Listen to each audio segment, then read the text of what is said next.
सब्जी बेचने वाली बनी रईस घर की बहू। आलू ले लो, गोभी ले लो, मटर ले लो, एकदम ताजा ताजा। इस तरह नंदिनी अपने ठेले पर आलू, गोभी, मटर और टमाटर लेकर गली गली घूमकर सब्जियां बेच रही होती है। तभी एक बड़े घर से एक औरत बाहर निकलती है और नंदिनी को रोकते हुए कहती है, बहन ये टमाटर कैसे दिए? बहन जी टमाटर 50 रुपए किलो है। आप तो जानती हैं कि आजकल मार्केट में टमाटर का भाव कितना बढ़ गया है। वो तो है बहन, पर तुम्हारे टमाटर उतने खास नहीं लग रहे। एक काम करो, तुम मुझे 1 किलो गोभी और 1 पाव टमाटर दे दो। औरत की बात सुनकर नंदिनी उसके लिए गोभी और टमाटर पैक कर देती है। वो औरत नंदिनी को पैसे देकर चली जाती है। इसी तरह पूरी दोपहर घूम घूम कर सब्जियां बेचते हुए शाम हो जाती है। अब वो शाम के समय एक मार्केट में अपना ठेला लगा लेती है। तभी वहाँ विकास नाम का एक लड़का आता है और नंदिनी से सब्जियों के रेट पूछता है। गोभी 30 रुपए किलो, टमाटर 50 रुपए किलो और मटर 40 रुपए किलो है। बताइए साहब आपके लिए कितनी तौल दूं? विकास वैसे तो सब्जी लेने आया था, लेकिन जैसे वो नंदिनी की सादगी और उसकी मीठी आवाज सुनता है, उसका दिल नंदिनी पर फिदा हो जाता है। वो बस एक टक नंदिनी को ही देखता रह जाता है। नंदिनी उसे बार बार आवाज लगाती है, लेकिन विकास अपनी ही दुनिया में खोया हुआ। तभी विकास का दोस्त मोहित वहाँ आता है और उसे होश में लाते हुए कहता है, क्यों भाई, कौन से ख्यालों में खो गया? अरे वो बेचारी कब से तुझे सब्जियों का भाव बता रही है, लेकिन तू है कि कुछ सुन ही नहीं रहा। वो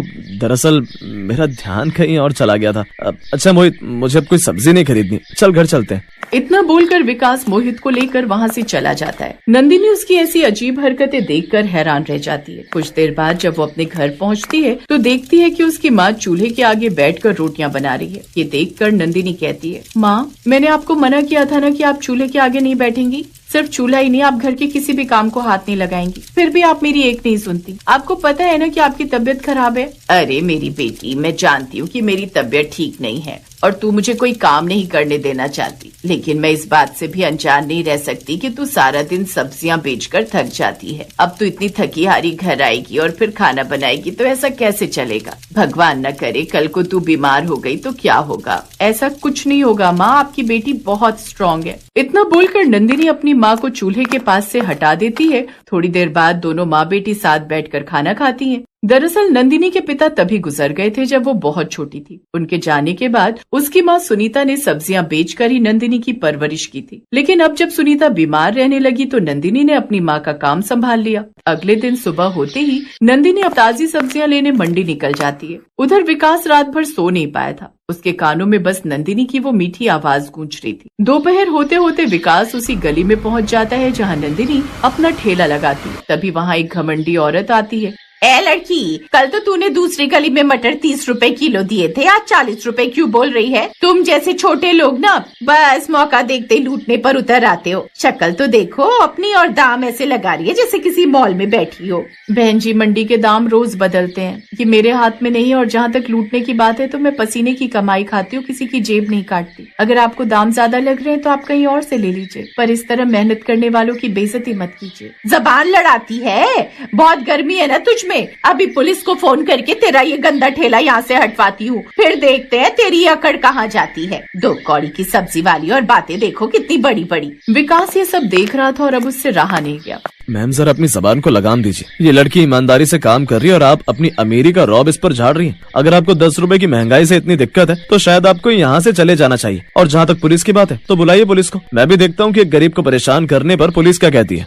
वो मैं तो बस, भाई साहब आप नहीं जानते ये लोग कितने चालाक होते हैं। खैर मुझे बहस नहीं करनी। वो औरत गुस्से में वहाँ से चली जाती है। नंदिनी विकास की तरफ देखती है, लेकिन उसकी आंखों में कोई खुशी नहीं थी। साहब आपका शुक्रिया, पर मुझे किसी के सहारे की आदत नहीं है। आप जैसे रईस लोग एक दिन मदद करते हैं और फिर इसे अपनी महानता समझ लेते हैं। मैं सब्जी वाली हूँ, ये सब तो रोज का काम है मेरे लिए। बताइए आज क्या लेने आए हैं? फिर से सिर्फ सब्जियां देखने या सच में कुछ खरीदना है? तुम तो बड़ी गुस्से वाली हो नंदिनी। मेरा इरादा तुम्हें नीचा दिखाने का नहीं था। सच कहूँ तो कल जब से मैंने तुम्हें देखा है मेरा ध्यान काम में नहीं लग रहा है। और सब्जियां, हाँ आज मुझे बहुत सारी सब्जियां चाहिए। ये लो 500 रुपए, और जो भी अच्छा है सब तोल दो। आज मेरे घर पर बहुत मेहमान आने वाले हैं। 500 रुपए की सब्जियां? साहब इतना तो मेरा पूरा ठेला भी नहीं होगा, और मेहमानों के लिए आप खुद ठेले से सब्जी ले रहे हैं। आपकी बड़ी गाड़ियों वाले तो बड़े बड़े स्टोर्स में जाते हैं। खैर रुकिए मैं तौलती हूँ। नंदिनी सब्जी तौलने लगती है और विकास उसे बस देखता रहता है। समय बीतता जाता है। विकास अब रोज किसी न किसी बहाने आता है। धीरे धीरे नंदिनी का गुस्सा ठंडा होने लगता है और वो विकास से बातें करने लगती है। एक दिन विकास को पता चलता है कि नंदिनी के घर की हालत बहुत खराब है। नंदिनी, तुम इतना काम करती हो फिर भी चेहरे पर हमेशा मुस्कान रहती है, कभी थकती नहीं क्या?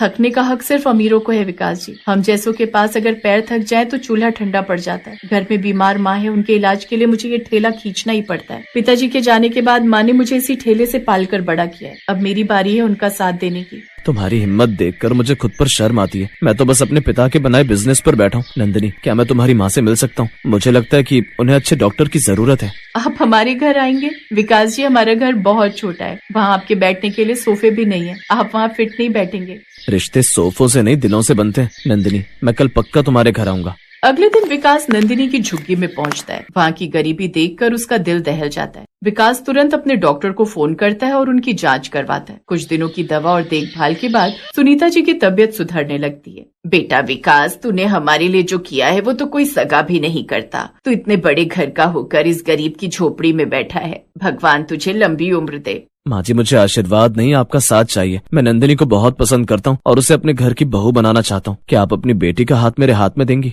विकास जी, आप ये क्या कह रहे हैं? आपकी माँ कभी एक सब्जी वाली को स्वीकार नहीं करेंगी। वो शहर की इतनी बड़ी हस्ती हैं, वो तो मुझे देखते ही घर से बाहर निकाल देंगी। नंदिनी, माँ को मनाना मेरा काम है। मुझे बस तुम्हारी हाँ चाहिए। क्या तुम्हें मुझ पर भरोसा है? नंदिनी शर्मा कर हाँ कह देती है, लेकिन जब विकास अपने महल जैसे घर पहुंचता है और अपनी माँ राजेश्वरी देवी को सब बताता है तो वहाँ तूफान आ जाता है। क्या विकास, तू होश में तो है? वो सब्जी वाली जिसके नाखून में मिट्टी फंसी रहती होगी, जो फटे कपड़े पहनकर सड़कों पर चिल्लाती है, वो इस राजघराने की बहू बनेगी। लोग थूकेंगे मुझ पर। क्या कमी थी शहर की अमीर लड़कियों में? माँ, मिट्टी नाखूनों में होती है, दिल में नहीं। वो जितनी ईमानदार है उतनी शायद आपके सर्कल की कोई लड़की नहीं होगी। उसने अपनी मेहनत से घर चलाया, किसी का एहसान नहीं लिया। मैं शादी करूंगा तो सिर्फ उसी से। तो फिर सुन ले, अगर तू उस ठेले वाली को इस घर में लाएगा तो तुझे अपनी इस माँ का मरा हुआ मुंह देखना होगा। या तो सब्जी वाली या फिर तेरी माँ और ये सारी जायदाद। माँ, आपने मुझे हमेशा ये सिखाया कि सच का साथ दो। आज जब मैं एक सच्ची लड़की का साथ दे रहा हूँ तो अब जायदाद की बात कर रही हैं। ठीक है, मुझे बंगला और ये पैसा नहीं चाहिए। मैं अपनी मेहनत से नंदिनी को पाल सकता हूँ। विकास अपना बैग उठाता है और घर से निकल जाता है। राजेश्वरी को लगता है कि वो 2 दिन में वापस आ जाएगा, लेकिन विकास नंदिनी के साथ सादगी से शादी कर लेता है और एक छोटी सी किराना और सब्जी की दुकान शुरू करता है। वो दिन रात मेहनत करता है। उधर राजेश्वरी के बिजनेस में उनके अपने सगे भाई ने बड़ा घोटाला कर दिया। तनाव के कारण राजेश्वरी को लकवा मार गया। जब ये खबर विकास और नंदिनी को मिली तो नंदिनी ने अपनी दुकान छोड़ दी और सीधे अपनी सास के पास पहुंची। माँ जी, मैं आ गई हूँ, आप फिक्र मत कीजिए, अब आपकी बहू आपकी सेवा करेगी।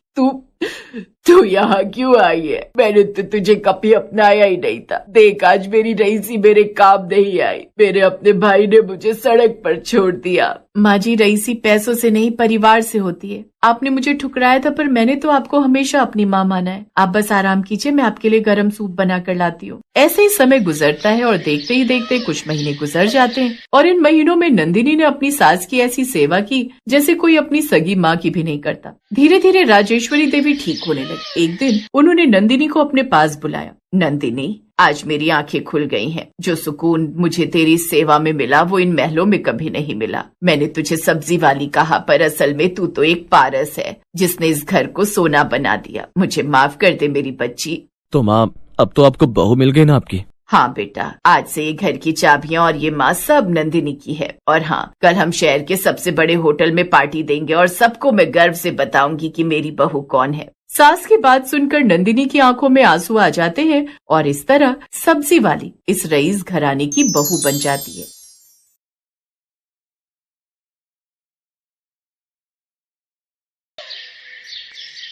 सुमन ज्यादा पढ़ी लिखी नहीं थी, पर वैसे वो बहुत होशियार थी। धामपुर शहर में उसकी ससुराल थी। आजकल वो अपने बेटे पारस के साथ मायके रहने आई हुई थी। पारस, इतना दौड़ा दिया, थक गई हो बेटा, अब तंग मत करो। चलो ये एक निवाला और खाओ। सुमन बिटिया, तू जितना बोलेगी खाने के लिए ये उतना ही तुझे तंग करेगा। अपना भी तो ध्यान रखना है, 7वां महीना चल रहा है, ऐसे भागा दौड़ी ठीक नहीं। क्या करूँ माँ, खाने के लिए इसके आगे पीछे ना भागूं तो ये पूरा दिन कुछ ना खाए। रुको माँ, शायद मेरा फोन बज रहा है। हेलो माँ जी, सब ठीक तो है? आप रो क्यों रही हो? क्या नितिन का एक्सीडेंट हो गया? कौन से अस्पताल में है वो? मैं पहुंच रही हूँ।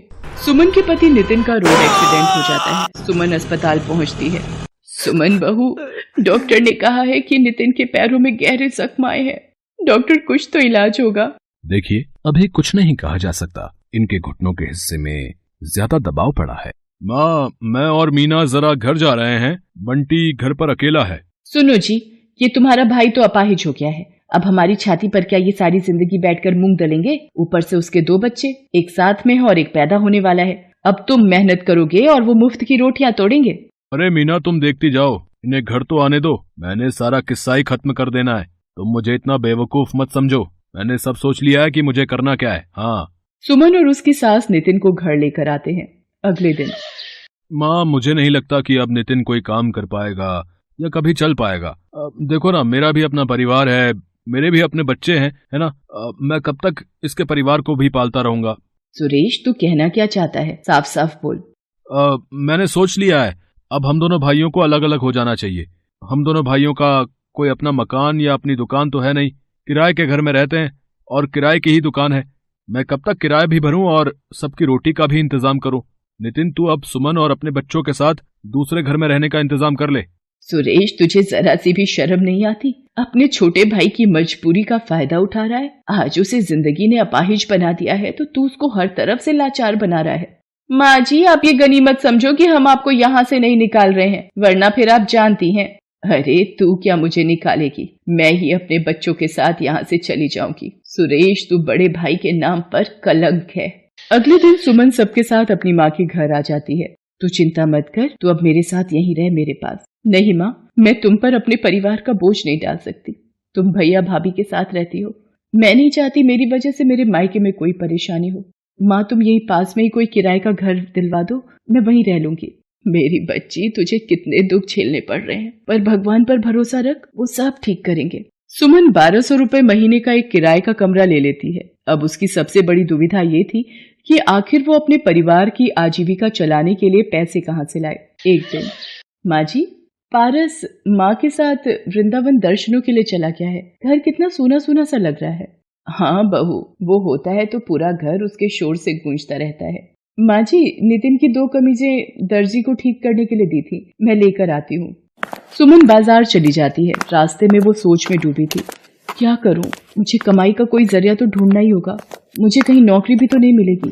काश मैं ज्यादा पढ़ी लिखी होती। अरे, सब्जी के ठेले लगे हुए हैं। नितिन का लौकी खाने का मन था, उस सब्जी के ठेले से ले लेती हूँ। भैया, ये एक लौकी देना। अभी इनके आलू तोल लूं, फिर देता हूँ। ये लो माता जी, 2 किलो आलू, 40 रुपए हो गए। भैया, ये तुमने तराजू के नीचे क्या लगा रखा है? दिखाना जरा। कुछ भी तो नहीं लगा रखा मैडम जी। सुमन तराजू उठाती है। वो ये देखकर हैरान रह जाती है कि तराजू में चुंबक चिपकी हुई है। भैया, कुछ तो शर्म करो। तुम लोगों को धोखाधड़ी से सब्जी बेच रहे हो, चुंबक लगाकर घपला कर रहे हो। ईमानदारी से काम करना नहीं आता तुम्हें? पता नहीं कब से लोगों के साथ धोखाधड़ी करके सब्जी बेच रहा है। सुमन को बोलता देखकर लोगों की भीड़ लग जाती है। तभी वहां एक आदमी आता है जिसे देखकर उस जगह पर खड़े सारे ठेले वाले उसे झुककर नमस्ते करते हैं। क्यों अरिया, क्या हुआ? यहाँ इतना शोर कैसा तेरे ठेले पर? ये सब्जी वाला लोगों को ठगता है। अपने तराजू में चुंबक लगाकर लोगों से धोखाधड़ी करके अपनी सब्जी बेचता है। मेरी इतनी हिम्मत हरिया कि तुम मेरे इलाके में सब्जी का ठेला लगाता है और धोखाधड़ी करता है। मैं चाहूँ तो अभी तुझे यहाँ से हटा सकता हूँ। माफ कर दो सज्जन सेठ, आज के बाद कोई बेईमानी नहीं करूंगा। शराफत से सब्जी बेचूंगा। मेरे छोटे छोटे 4 बच्चे हैं, अगर मेरा कमाई का जरिया छिन गया तो वो भूखे मर जाएंगे। हाँ, रहने दीजिए भाई साहब, इसे अपनी गलती का एहसास हो गया है। मैं जानती हूँ परिवार की परेशानियों का दर्द क्या होता है। बात करते करते सुमन की आंखें भर आती हैं। तभी चिंता से उसके दर्द शुरू हो जाता है। वहाँ आसपास में भीड़ लग जाती है। अरे, इन बहन जी की तबीयत खराब हो रही है, लगता है इन्हें अस्पताल ले जाना पड़ेगा। सुमन की अचानक शायद चिंता और परेशानी से दर्द शुरू हो जाता है। सज्जन सेठ कुछ लोगों की मदद से सुमन को अस्पताल ले जाता है। सुमन रास्ते में ही अपने घर का पता सज्जन सेठ को बता देती है। सज्जन सेठ उसकी सास को अस्पताल बुला लेता है। सुमन को एक बेटी पैदा होती है। वही सज्जन सेठ को पता चलता है कि सुमन का पति नितिन अपाहिज है और वो बहुत ही दुखों से गुजर रही है। सज्जन सेठ, आज आपने बड़े भाई की तरह मेरी मदद की है, मैं आपका एहसान कभी नहीं भूलूंगी। इसमें एहसान की कोई बात नहीं है बहन, तुम मेरी अपनी बहन जैसी हो। सुमन घर आ जाती है। कुछ दिनों बाद सज्जन सेठ उसके घर आता है। सुमन बहन, तुम मुझे काम के लिए बोल रही थी? मेरे पास सब्जी की बहुत सी दुकानें हैं, पर संभालने वाला कोई नहीं। मैं चाहता हूं मेरी मंडी में जितनी भी सब्जी की दुकानें हैं उनका हिसाब और देखरेख अब से तुम रखो। मैं जानता हूं तुम्हारी जगह ये काम और कोई ईमानदारी से नहीं कर सकता। माँ जी, नितिन देखो, भगवान ने सज्जन सेठ के रूप में एक भाई देकर हमारी कितनी मदद कर दी। सुमन की आंखों में खुशी के आंसू थे। वो अब कड़ी मेहनत से मंडी में जाकर सब्जियों का सारा हिसाब रखती, एक एक दुकानदार से जाकर पूछती और देखती कि सब कुछ ठीक से चल रहा है या नहीं। सज्जन सेठ भी सुमन की मेहनत को गौर करता था। सुमन के आ जाने से सज्जन सेठ का भी काम बहुत आसान हो गया था। अब सब कुछ ईमानदारी से चल रहा था। अब कोई भी सब्जी बेचने वाला दुकानदारी में घोटाला नहीं करता था। बहू, तुम बहुत मेहनती हो। तुम्हारे जैसी बहू पाकर मैं धन्य हो गई। अब तो नितिन भी थोड़ा थोड़ा ठीक हो रहा है। देखना, तुम्हारा प्रेम और भगवान के आशीर्वाद से वो भी जल्दी चलने लगेगा।